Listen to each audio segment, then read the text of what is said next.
الحمد لله نحمده ونستعينه ونستغفره ونعوذ بالله من شرور أنفسنا ومن سيئات أعمالنا من يهده الله فلا مضل له ومن يضلل فلا هادي له وأشهد أن لا إله إلا الله وحده لا شريك له وأشهد أن نبينا محمدا عبده ورسوله أرسله بالحق بشيرا ونذيرا وداعيا إلى الله بإذنه وسراجا منيرا يا أيها الذين آمنوا اتقوا الله حق تقاته ولا تموتن إلا وأنتم مسلمون يا أيها الناس اتقوا ربكم الذي خلقكم من نفس واحدة وخلق منها زوجها وبث منهما رجالا كثيرا ونساء واتقوا الله الذي تساءلون به والأرحام إن الله كان عليكم رقيبا يا أيها الذين آمنوا اتقوا الله وقولوا قولا سديدا يصلح لكم أعمالكم ويغفر لكم ذنوبكم ومن يطع الله ورسوله فقد فاز فوزا عظيما أما بعد فإن خير الكلام كلام الله وخير الهدى هدى محمد صلى الله عليه وسلم وشر الأمور محدثاتها وكل محدثة بدعة وكل بدعة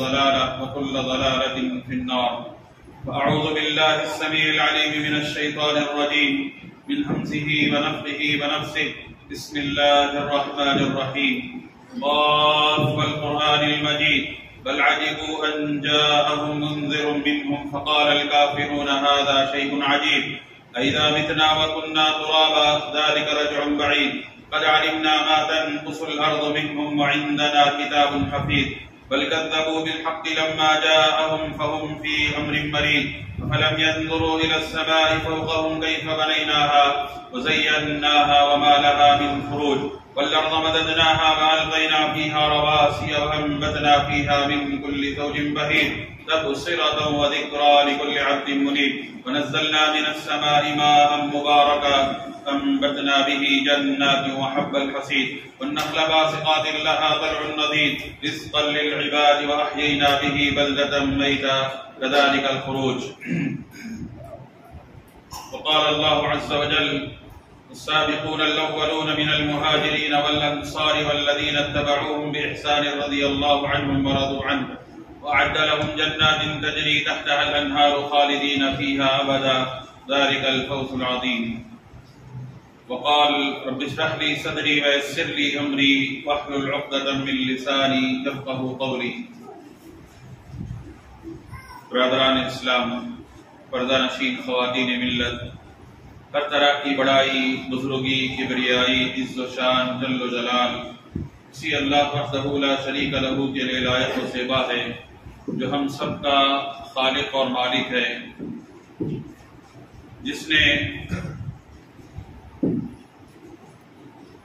ساری دنیا کے اندر نبی کریم صلی اللہ علیہ وسلم کو جو جماعت، جو ساتھی عطا کیے، وہ دنیا کے اندر انبیاء کے بعد سب سے افضل ہیں اور سب سے اچھے، جن کے بارے میں اللہ تعالیٰ نے کہا کہ یہ اللہ ان سے راضی ہے اور وہ اللہ سے راضی ہیں۔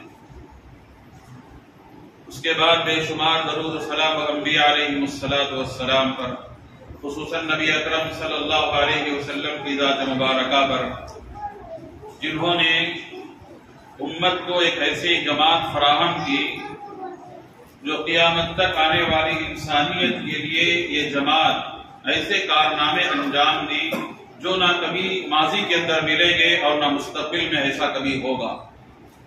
اس طریقے سے انہوں نے دین اسلام کی خاطر، اللہ اور اس کے رسول کی خاطر ایسے ایسے کارنامے اپنے زمانے میں انجام دیے۔ محترم سامعین، خطبہ مسنونہ کے بعد میں نے آپ لوگوں کے سامنے سورہ توبہ کی ایک آیت تلاوت کی ہے۔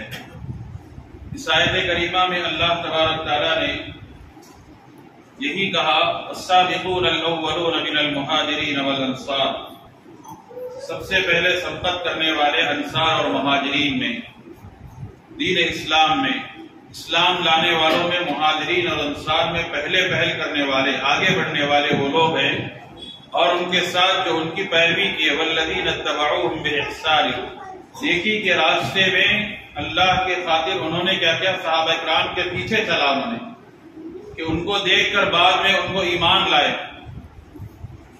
رضی اللہ عنہم ورضوا عنہ، ان صحابہ کرام کے بارے میں اللہ تعالیٰ نے کہا اللہ ان سے راضی ہے اور وہ اللہ سے راضی ہے۔ اس کے بعد کہا بے شمار انعامات اللہ تعالیٰ نے گنایا کہ ہم نے ایسے ہی لوگوں کے لیے بہترین باغات تیار کر کے رکھے ہیں جو جس میں وہ ہمیشہ ہمیشہ رہیں گے، انہی لوگوں کے لیے کامیابی ہے۔ محترم سامعین، اس آیت کریمہ میں اللہ تبارک تعالیٰ نے صحابہ کرام کی فضیلت بیان کی ہے کہ اللہ کے رسول صلی اللہ علیہ وسلم پر جو لوگ ایمان لائے، جن کو اللہ کے رسول کی ذات پر اسلام کی حالت میں دیکھا ہو آپ کو، اور اسی وما تعالی الاسلام، اور اسلام ہی کی حالت میں وفات ہوئی ہو، ایسے لوگوں کو صحابہ کہتے ہیں۔ جس نے ایمان کی حالت میں آپ کو دیکھا ہو اور اسی حالت میں وفات پائی ہو تو ان کو صحابہ کہتے ہیں۔ صحابی کی جو تعریف ہے، ابن حجر نے کہا کہ جو ایمان کی حالت میں آپ کو دیکھا ہو اور اسی میں اس کی وفات ہوئی اس کو صحابی۔ تو بے شمار صحابہ تھے اللہ کے رسول صلی اللہ علیہ وسلم کو کہ جنہوں نے آپ کے دین کو آگے امت تک پہنچایا، بے شمار صحابہ تھے۔ اللہ تعالیٰ نے ان لوگوں کی قرآن مجید میں تعریف کی اور آگے والے آنے والے مسلمانوں کے لیے حکم دیا کہ ان کی طرح آپ بھی ایمان لاؤ۔ فَإِنْ آمَنُوا بِمِثْلِ مَا آمَنْتُمْ بِهِ، اس طریقے سے تم بھی اگر ایمان لائیں گے ان کے ایمان کی طرح، تب صحابہ کا جو ایمان تھا، انہوں نے جو اسلام کے خاطر، اللہ اور اس کے رسول کے خاطر دین پر اپنے مر مٹنے کا جو جذبہ ان کے اندر تھا، جو اس حوصلے کے ساتھ وہ اللہ کے رسول کا ساتھ دیا کرتے تھے صرف اور صرف اس دین کے خاطر، یہ حوصلہ تمہارے اندر بھی آنا چاہیے۔ یہ شوق، یہ جذبہ، یہ ولولہ اپنے اندر رکھنا چاہیے۔ اس قسم کا ماحول کیا ہے؟ ہو سکتا ہے کہ دنیا میں کسی کو آسمان سے زمین پر نیچے کر دے یا زمین سے آسمان پر اٹھا دے، لیکن آخرت تو ہے ہی ان کے لیے۔ بے شمار صحابہ تھے جو زمانے جاہلیت میں مالدار تھے، جن کا خاندان، حسب و نسب، مال و دولت، عہدہ و منصب، خاندان، سب چیزیں تھیں، لیکن اسی اسلام کے خاطر کیا ہوا؟ سب چیزیں چھوڑ کر، سب کی قربانی دے کر ان کو کیا ہے؟ صرف اور صرف اسلام کی خاطر تنہے تنہا چلنا پڑا۔ ایسے بے شمار واقعات آپ کو ملیں گے۔ تو اللہ تبارک تعالیٰ نے کہا ان کی طرح ایمان لاؤ، ان صحابہ کرام کی طرح آپ ایمان لاؤ۔ ایک ایک صحابی کا آپ دیکھیں گے، ایک ایک صحابی کا اپنے اندر ان کی جو سمان عمری ہے یا ان کی جو سیرت ہے، ایک ایک صحابی کی ایک داستان بنے گی آپ کو۔ اس کے لیے کیا ہے؟ ایک ایک صحابی کا ایک ایک قصہ ہمارے لیے مشعل راہ بن جائے گا کہ ہم اس کے نقش قدم پر چلیں۔ کس طریقے سے اللہ کے رسول صلی اللہ علیہ وسلم کے تربیت یافتہ صحابہ اس طریقے سے اپنی جان، مال، اعزہ و اقارب، دولت، عہدہ، منصب، سب کے لیے قربانی دینے کے لیے تیار ہوئے۔ تو اللہ تبارک تعالیٰ نے ان کی تعریف بے شمار جگہوں پر کی ہے۔ قرآن مجید میں اللہ تعالیٰ نے سورہ فتح کے اندر آخری آیت میں فرمایا محمد الرسول اللہ، اللہ محمد صلی اللہ علیہ وسلم اللہ کے رسول ہیں۔ والذین معه اشداء علی الکفار، ان کے ساتھ جو ایمان لائے کفار پر بڑے ہی سخت ہیں، کفار پر اشداء علی الکفار رحماء بینہم، ان کی صفت یہ ہے کہ کفار کے ساتھ بڑی سختی کا معاملہ کریں گے لیکن اپنے مسلمان بھائیوں کے ساتھ رحم دلی کا معاملہ کریں گے۔ یہ ان کے اوصاف ہیں، اپنے لوگوں کے ساتھ خیر خواہی، اپنے لوگوں کے ساتھ ہمدردی، اپنے لوگوں کو آگے بڑھانا، اپنے لوگوں کا ساتھ دینا، اپنے لوگوں کو تکلیف ہوئی تو ان تکلیف میں کام آنا، اپنی دکھ درد میں ان کے پوچھنا پوچھنا، سب ساری چیزیں ان کے ساتھ انجام دینا۔ لیکن کفار اگرچہ کہ وہ خونی رشتہ ہی کیوں نہ ہو، بھائی بھائی کیوں نہ ہو، لیکن کہتے کہ نہیں تو میرا بھائی نہیں ہے، تو میرا بھائی نہیں ہے، مجھے پتا بھی نہیں، اس لیے کہ اسلام کی حالت میں اگر ہے مسلمان ہے تو میرا بھائی ہے، ورنہ خونی رشتہ رکھنے کے باوجود بھی تو میرا سگا بھائی ہے، لیکن تجھ سے میرا کوئی تعلق نہیں۔ اس قسم کی ہمدردی، یہ جذبہ یہ صحابہ کرام کی سوچ، یہ خیال اپنے اندر رکھتے تھے وہ آپس میں مسلمانوں کے حق میں۔ اللہ تعالیٰ نے کہا رحماء بینہم، آگے بہرحال ان کے اپنے اوصاف ذکر کیا، تراہم رکعا سجدا یبتغون فضلا من اللہ ورضوانہ، کہا کہ یہ جو ہے رکوع اور سجدہ کرتے ہیں، یہ نمازیں جو پڑھتے ہیں، اس کا مقصد، بنیادی عبادت کا مقصد ہی اللہ کی خوشنودی حاصل کرنا ہے۔ آپ ان پر جو ہے چہرے سجدے کے نشانات دیکھیں گے ان کے چہروں پر، سیماہم فی وجوہہم من اثر السجود۔ اللہ تعالیٰ نے ان کے اوصاف بیان کیا کہ یہ وہ لوگ ہیں جن کی عبادتوں کی وجہ سے ان کے چہروں پر ان کے نشانات کی وجہ سے ظاہر ہوں گے کہ یہ مسلمان ہیں، جو اپنے سجدوں کی وجہ سے اس طریقے کے نشانات ان کے چہروں پر پڑے ہوئے ہیں۔ تو محترم سامعین، کہنے کا مقصد یہ ہے کہ صحابہ کرام کی زندگی ہمارے لیے ایک نمونہ ہے، ہمارے لیے ایک آئیڈیل ہے، ہمارے لیے ایک اسوہ ہے، ہمارے لیے قدوہ ہے۔ تو یہ جو زندگیاں ہیں ان کی زندگی اللہ تبارک تعالیٰ اور اس کے رسول صلی اللہ علیہ وسلم نے یا سیرت کے اندر جو چیزیں بیان ہوئی ہیں، ان ساری چیزوں کی حفاظت کا مقصد ہی یہی ہے کہ ہم اپنے اسلاف کی زندگی کو دیکھ کر اپنا مستقبل اچھا کریں، اپنے شاندار ماضی کو سامنے رکھ کر مستقبل کو سنواریں ہم اپنا۔ اس کے لیے یہ قصے اور یہ ساری چیزیں قرآن مجید کے اندر موجود ہیں، یا احادیث مبارکہ کے اندر یا سیرت کے اندر جو چیزیں ملتی ہیں ہمیں اپنے اسلاف کی، اپنے جو بزرگ ہیں ان کی، یہ سب کیا ہے؟ اپنے شاندار ماضی کو سامنے رکھ کر مستقبل کو سنوارنے کے لیے یہ ساری چیزیں ہمیں بتلاتی ہیں۔ تو لہذا سب سے پہلے انہی بزرگوں میں یا انہی اسلاف میں ہمارے اپنے اندر جو ہے اپنی امت کے اندر سب سے پہلا مقام صحابہ کرام کا ہے، سب سے پہلے صحابہ کرام کا مقام ہے۔ اسی لیے اللہ کے رسول صلی اللہ علیہ وسلم نے صحابہ کرام کو اپنی زندگی میں خود بتا دیا کہ قرآن مجید کی پیروی کریں گے، پہلے ہم اپنے جھگڑے کے اندر، پھر سنت کی، پھر اس کے بعد کیا ہے صحابہ کرام کی زندگی میں دیکھیں گے کہ ہمارے اختلاف کا حل ان کی زندگی میں موجود ہے یا نہیں ہے۔ کیوں؟ اس لیے کہ وہ اللہ کے رسول کے تربیت یافتہ ہیں، آپ کو اپنی آنکھوں سے دیکھا ہے، آپ کی غلطی پر، آپ کی اچھائی پر، آپ کی خوشی پر، آپ کی غمی پر، ہر چیز پر اللہ تعالیٰ آسمان سے آیت نازل کرتا تھا کہ یہ خوشی ہے، یہ غم ہے، یہ دکھ ہے، یہ درد ہے، یہ آپ کے مسائل کا حل ہے۔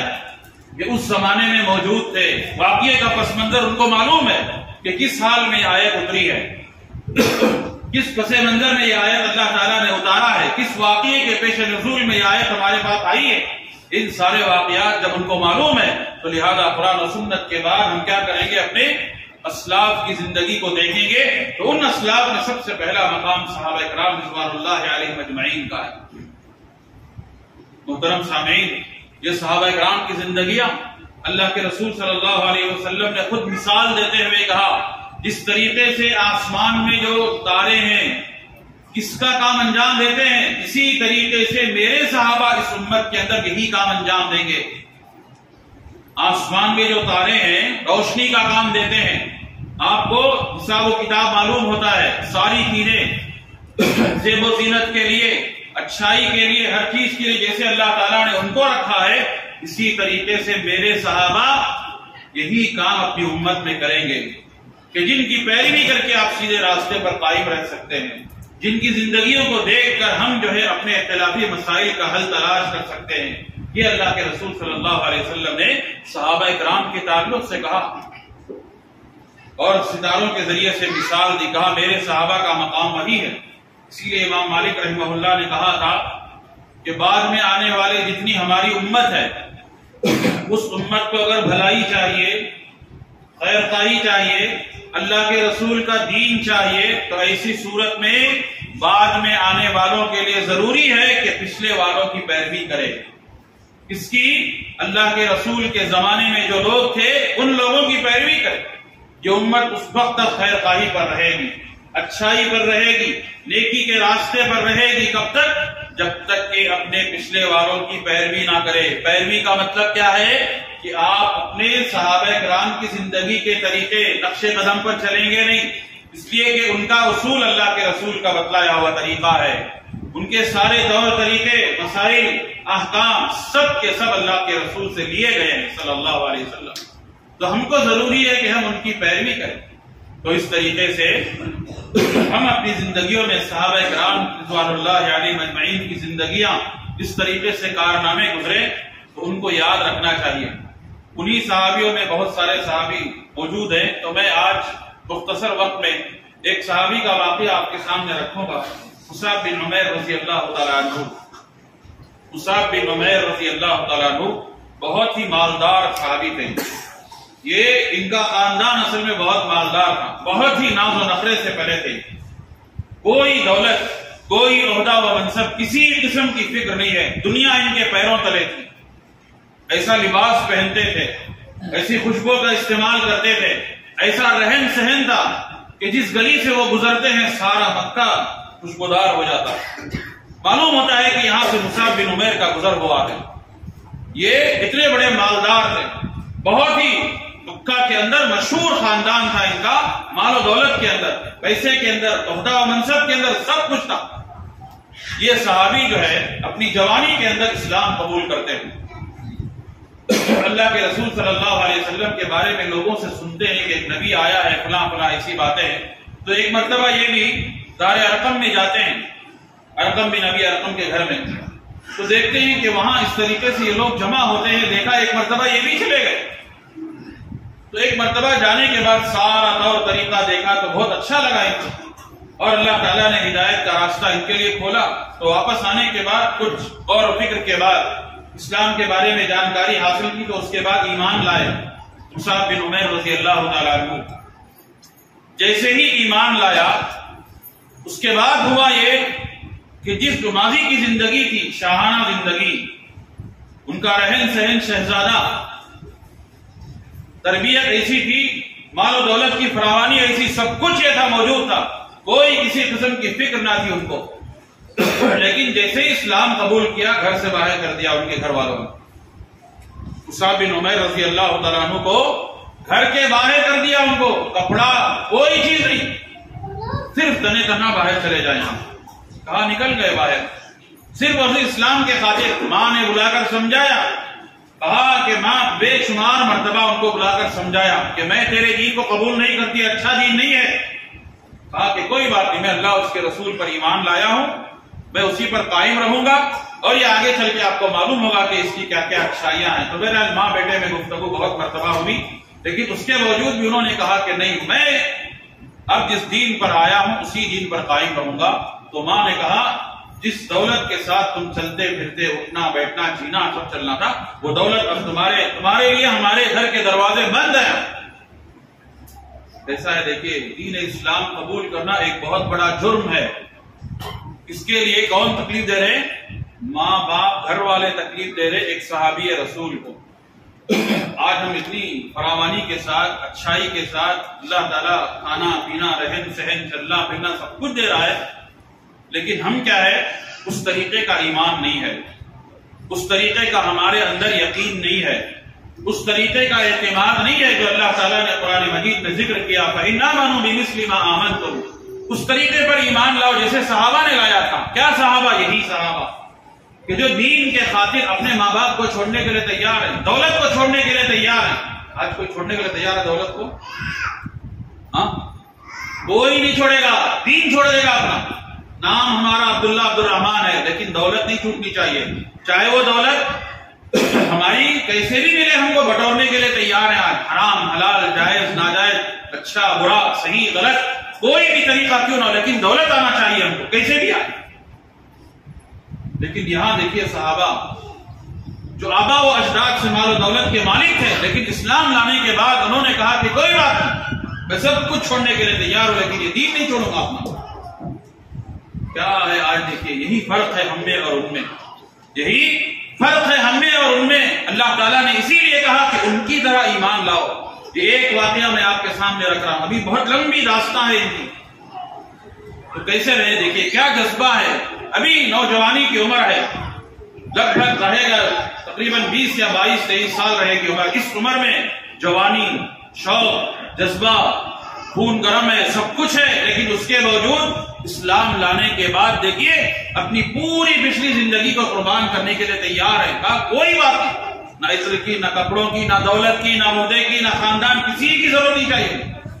میں صرف تنہا رہوں گا اور اللہ اور اس کے رسول کا ساتھ دوں گا. یہ دین مجھے پسند ہے اور میں اسی کے ساتھ رہوں گا. بارہا ماں نے بلا کر سمجھایا، کہا نہیں میں نہیں چھوڑ سکتا.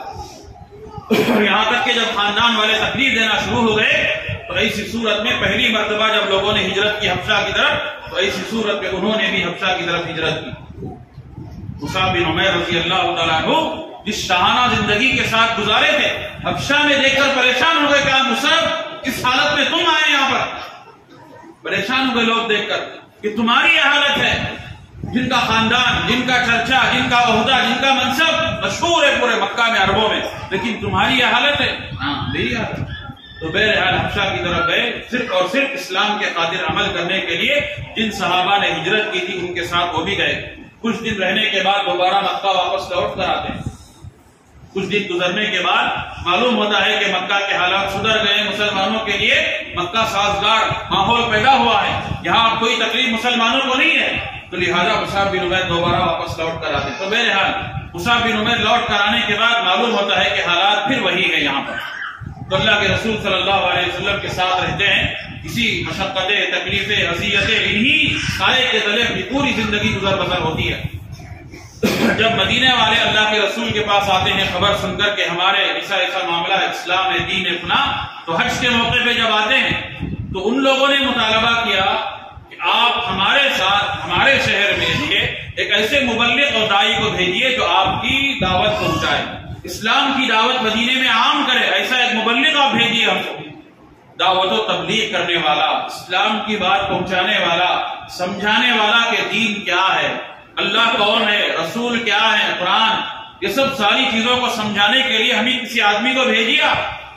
تو آپ صلی اللہ علیہ وسلم نے سب سے پہلے اسلام کے داعی اور مبلغ مصعب بن عمیر رضی اللہ تعالیٰ عنہ ہیں، جو آپ کی ہجرت سے کافی سال پہلے مدینہ چلے گئے تھے.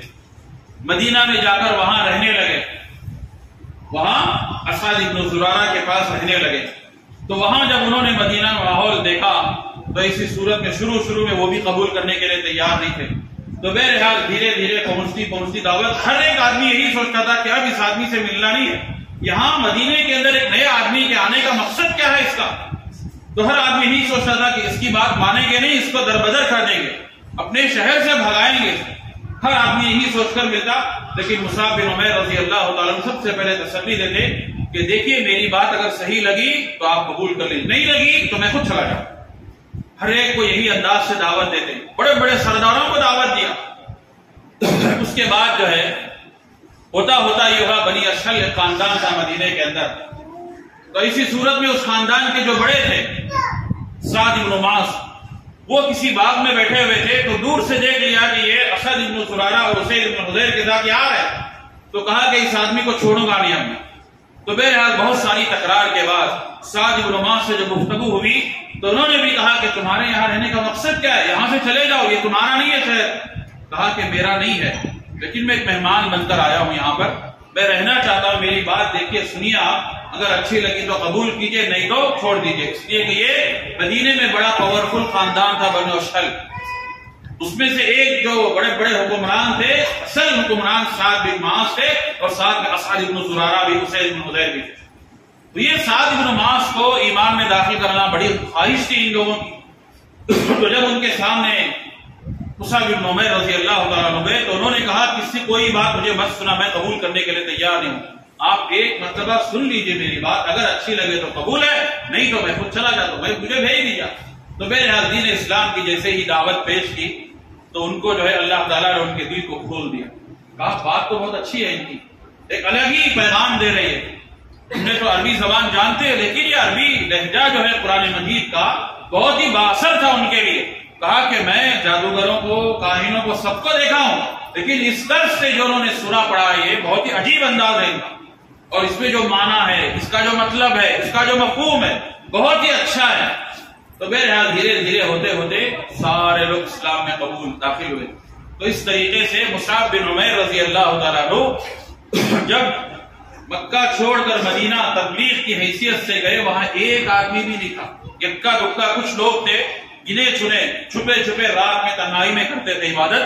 تو ان لوگوں کے بلانے دعوت دینے پر وہاں گئے اور وہاں جانے کے بعد 1 سال کے اندر بہت سارے لوگوں کو دعوت اسلام کی تبلیغ دے کر دین اسلام میں داخل کر لیا. تو یہ اللہ کے رسول صلی اللہ علیہ وسلم کے لیے بہت ہی بڑی خوشخبری تھی کہ مصعب بن عمیر رضی اللہ تعالیٰ عنہ بہت ہی حکمت کے ساتھ، بہت ہی دانائی کے ساتھ، بہت ہی سمجھداری کے ساتھ، بڑی ہی نرمی کے ساتھ دعوت پیش کرتے، لوگوں کو دین میں داخل کراتے. بہت اچھا موقع ہے. اسی لیے اللہ کے رسول صلی اللہ علیہ وسلم کو ہجرت کرنے سے پہلے ہی اللہ تبارک تعالیٰ نے مدینے کا ماحول سازگار بنا دیا تھا.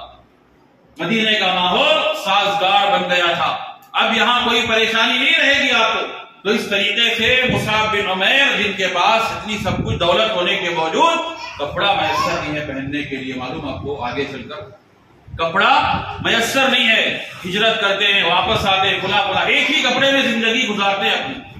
اتنے مالدار صحابی، سب کچھ، جبکہ خاندان موجود ہے، مال و دولت موجود ہے، سب ہے، صرف اور صرف اسلام کی انہوں نے کیا کیا؟ بے دین ہو گئے. اس لیے خاندان والوں نے بائیکاٹ کر دیا. خاندان والے بائیکاٹ کر دیا. یہ ماحول سامنے رکھ کر آپ سوچیں اگر ہمارے درمیان یہ ماحول آ گئے تو ہم کیا کریں گے؟ ہمارے اندر اتنا شوق ہے، ہمارے اندر اتنا جذبہ ہے، ہمارے اندر اتنا ایمان کی تازگی ہے، ہم اللہ کی ذات پر اتنا یقین پختہ رکھتے ہیں کہ ہم کو یہ حالات آ گئے تو کیا ہم اپنے آپ میں ثابت قدمی دکھائیں گے؟ ہوگا. ہر ایک سوچے اپنے آپ میں تو کون سا ایمان اچھا ہے. کیا ایمان ہمارا ہے؟ یقین ہے اللہ کی ذات پر. ان صحابہ کو دیکھیے کیسی کیسی زندگی انہوں نے گزارا ہے. خاندان کو دعوت و تبلیغ کی غرض سے جو ہے جا کر سب کچھ قربان کر دیے. کسی غیر شہر کو جا کر دعوت و تبلیغ کے غرض اسلام کے خاطر. واپس جب مکہ آتے ہیں ہجرت اللہ کے رسول صلی اللہ علیہ وسلم سے ملنے کے لیے تو ماں پھر دوبارہ ملتی ہے. پھر کہتی ہیں آ کر کہ آپ جو ہے آ جاؤ اس دین پر، چھوڑ دو. نہیں، اسی دین پر میرا خاتمہ ہوگا. یہاں سے کسی قسم کی ضرورت نہیں ہے مجھے. تو یہ ماحول دیکھیے کیسا ہے. اپنے ہو کر بھی غیر ہو گئے. سب کچھ ہوتے ہوئے بھی کچھ نہیں ہے دنیا میں. دنیا تنگ کر دی گئی مجھے. اتنی کشادہ ہونے کے باوجود، اتنا سب کچھ ہونے کے باوجود بھی کس قسم کا ظلم ڈھایا گیا. دیکھیے اپنوں سے، غیروں سے نہیں، اپنوں سے ڈھایا گیا. ماں باپ نے اپنے بچوں کو جدا کر دیا. آج کوئی کر دے تو کیا ہوگا بچے کی حالت؟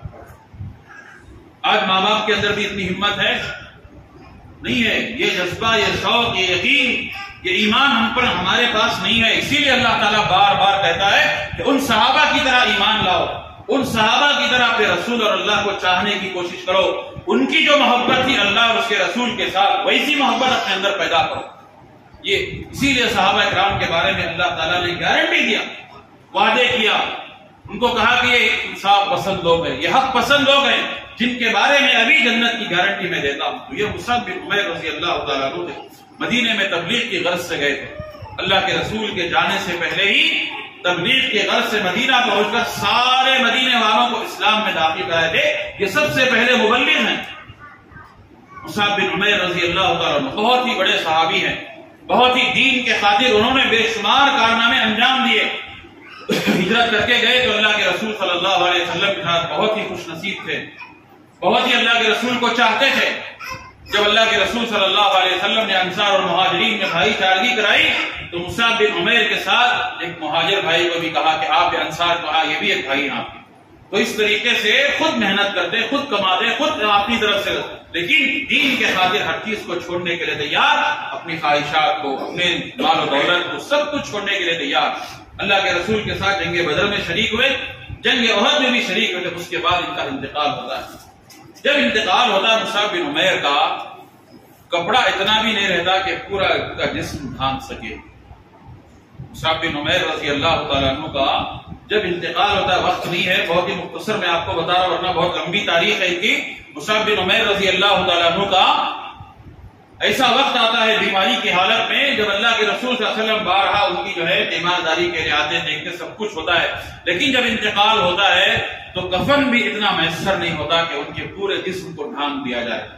پیر ڈھنگتے ہیں تو سر کھلتا ہے، سر مچتے ہیں تو پیر کھلتا ہے. دیکھیے اتنے بڑے مالدار صحابی جن کا چرچا ہوتا تھا مکے میں دولت کی بنیاد پر، وہ صحابی کا انتقال ہو رہا ہے تو کپڑا بھی میسر نہیں ہے ڈھنکنے کے لیے.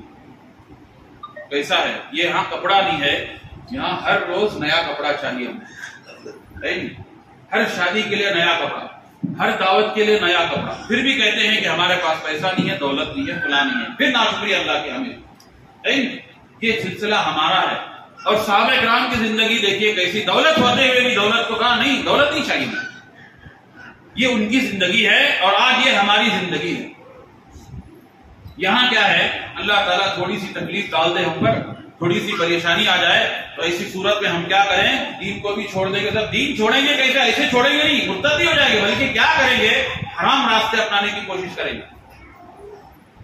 تکلیف ہے، پریشانی ہے، لون لیں گے، کیا پریشانی ہے، سود لیں گے، اکٹھا کریں گے، کیا مجبوری ہے میری، مجبوری مجبوری مجبوری، کہاں کی مجبوری؟ تو یہ سب ساری چیزیں بتا رہا ہوں میں آپ کو۔ وہاں صحابہ دیکھے کیسے تھے اور یہاں ہم لوگ کیسے ہیں۔ تو اسی لیے اللہ تعالیٰ نے کہا کہ صحابہ کی پیروی کرو۔ اللہ کے رسول صلی اللہ علیہ وسلم نے کہا علیکم بسنتی وسنت الخلفاء الراشدین المہدیین، اختلاف کے زمانے میں میری سنت اور میرے خلفاء راشدین کی سنت کو لازم پکڑو۔ یہ تھے صحابہ، یہ صحابہ کرام تھے۔ ان صحابہ کرام کے انتقال پر اللہ کا عرش ہل جاتا تھا۔ ایسے صحابہ جن کے انتقال پر اللہ کا عرش ہل جاتا تھا، جن صحابی کو غسل دینے کے لیے فرشتے آیا کرتے تھے، ایسی جماعت ہے اللہ کے رسول صلی اللہ علیہ وسلم کی جماعت، جن کو غسل دینے کے لیے آسمان سے فرشتوں کا نزول ہوا تھا۔ بدر کا واقعہ معلوم ہے کہ جس میں اللہ تعالیٰ نے بدر کے میدان میں فتح دلانے کے لیے فرشتوں کو بھیجا تھا اللہ تعالیٰ نے۔ یہ وہ صحابہ ہیں، یہ وہ صحابہ ہیں، اسی لیے اللہ تعالیٰ نے کہا ان کی پیروی کرو۔ آج کیا ہے، صحابہ کرام کی کوئی حقیقت نہیں ہے، اس لیے کہ آج دین سے کوئی ہم کو لینا دینا نہیں ہے، دین کی جانکاری ہم کو نہیں ہے صحیح۔ اسی لیے آج کیا ہے، صحابی کیا ہے، ہماری طرح انسان ہے، لوگ کہتے ہیں پڑھے لکھا طبقہ نوجوان آج کل کا ان کا جو رائے ہے یہ ہے کہ صحابہ کیا ہے، کیا صحابی ہے۔ ایک اللہ کے رسول صلی اللہ علیہ وسلم نے کہا بہت پہاڑ کے برابر بھی سونا خرچ کریں گے، ایک مجھ یا آدھے مجھ کے برابر بھی نہیں چلیں گے ہم۔ ایک بہت پہاڑ، کتنا لمبا ہوا پہاڑ، اس کے برابر بھی آگے کے چل کے لوگ خرچ کریں گے سونا، لیکن صحابہ کرام کے ایک مجھ یا نصف مجھ سے بھی آگے نہیں بڑھ سکتے، ان کے برابر نہیں ہو سکتے۔ تو اتنے بڑے صحابہ ہیں۔ تو مصعب بن عمیر رضی اللہ تعالیٰ عنہ جو سب سے پہلے اللہ کے رسول صلی اللہ علیہ وسلم کی جانب سے بھیجے گئے مبلغ تھے، دعوت و تبلیغ کے غرض سے انہوں نے مدینہ سفر کیا تھا اور ان کے ذریعے سے بے شمار لوگ اسلام لائے۔ اتنا مالدار ہونے کے باوجود، سب کچھ ہے دنیا ہونے کے باوجود بھی کہ جن کے انتقال پر کفن میسر نہیں ہے، تو اللہ کے رسول صلی اللہ علیہ وسلم نے کیا کیا، سر ڈھک کر کہا کہ ان کے پیر پر جو ہے اس طرح گھاس پھانک دی جائے۔ گھاس توڑ کے لائے اور اس کو کیا کیا، گھانپا، کہا اس کو اس گھاس سے چھپا دیا جائے ان پیروں کو۔ تو یہ صحابہ تھے، یہ اسلاف ہے ہماری زندگی کے، یہی کارنامے ہیں جس کی وجہ سے آج امت بڑے ہی آرام سے دین، اسلام، قرآن، احادیث، فقہ، فلاں فلاں یہ جو ساری چیزیں ہیں نہیں، انہی کے کارناموں کا نتیجہ ہے کہ آج ہم جو آسانی کے ساتھ یہ دین مل رہا ہے۔ شکر گزار ہونا چاہیے اور اسلاف کی پیروی کرنا چاہیے، اور جتنا ماضی ہمارا روشن تھا مستقبل اسی طریقے سے اپنے مستقبل کو روشن بنانے کی کوشش کرنا چاہیے۔ اس کا بہترین طریقہ یہ ہے کہ اپنے اسلاف کی زندگی کو پڑھنا، آگے اپنے نسلوں کو پہنچائے کہ ہمارے آباء و اجداد نے اسلام کی خاطر کیا کیا کیا ہے۔ یہ سارے کارنامے بارہا آنا چاہیے، سنتے رہنا، سنانا، اور اپنی نسلوں کو بتانا چاہیے کہ ہم کس طریقے سے اپنا ماضی شاندار رہا ہے، کہ ہم کیسے حکومتیں پڑھائی میں، دنیا کے اندر اقتصادی، سیاسی، کس طریقے سے دنیا کو ہم نے دیا ہے مسلمان ہونے کے خاطر، یہ ساری چیزیں اپنی آنے والی نسلوں کو بتانا چاہیے۔ بس انہی چند باتوں میں اپنی بات ختم کرتا ہوں۔ آخر میں اللہ سے دعا ہے کہ اللہ تبارک تعالیٰ کہنے اور سننے سے زیادہ عمل کی توفیق عطا فرمائے۔ اللہ جب تک دنیا میں رکھے، ایمان اور اسلام کی حالت میں زندہ رکھے، خاتمہ بالخیر فرمائے، سوء خاتمہ سے محفوظ فرمائے، مرنے کے بعد جنت الفردوس نصیب فرمائے، عذاب جہنم سے، عذاب قبر سے اللہ ہمیں بچائے رکھے، آمین۔ بارک اللہ لی ولکم فی القرآن العظیم ورفعنی وإياكم بما فيه من الآيات والذكر الحكيم۔ أقول قولي هذا أستغفر الله لي ولكم ولسائر المسلمين من كل ذنب فاستغفروه إنه هو الغفور الرحيم رب العالمين۔